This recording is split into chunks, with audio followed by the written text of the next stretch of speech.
الرحمن علم القرآن خلق الإنسان علمه البيان الشمس والقمر بحسبان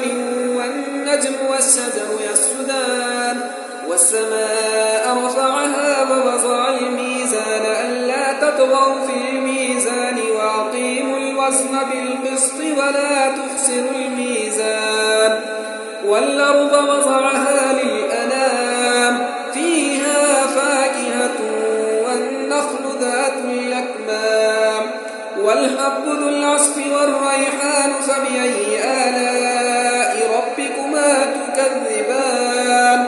خلق الإنسان من صلصال كالفخار وخلق الجان من مارج من نار فبأي آلاء ربكما تكذبان رب المشرقين ورب المغربين فبأي آلاء ربكما تكذبان مرج البحرين يلتقيان بينهما برزخ لا يبغيان فبأي آلاء ربكما تكذبان يخرج منهما اللؤلؤ والمرجان فبأي آلاء ربكما تكذبان وله الجوار المنشآت في البحر كالأعلام فبأي آلاء ربكما تكذبان كل من عليها فان ويبقى وجه ربك ذو الجلال والإكرام فبأي آلاء ربكما تكذبان يسأله من في السماوات والأرض كل يوم هو في شأن فبأي آلاء ربكما تكذبان سنفرغ لكم أيها الثقلان فبأي آلاء ربكما تكذبان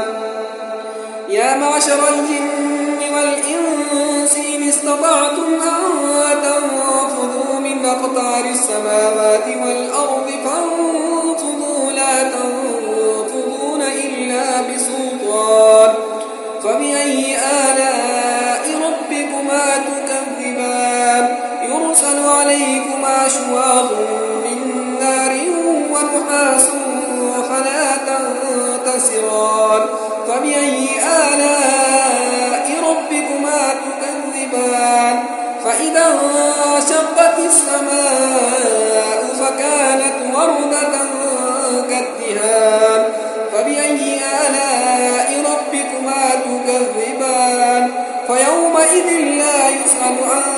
ذنبه إنس ولا جان فبأي آلاء ربكما تكذبان يعرف المجرمون بسيماهم فيؤخذ بالنواصي والأقدام فبأي آلاء ربكما تكذبان هذه جهنم التي يكذب بها المجرمون يطوفون بينها وبين حميم آن فبأي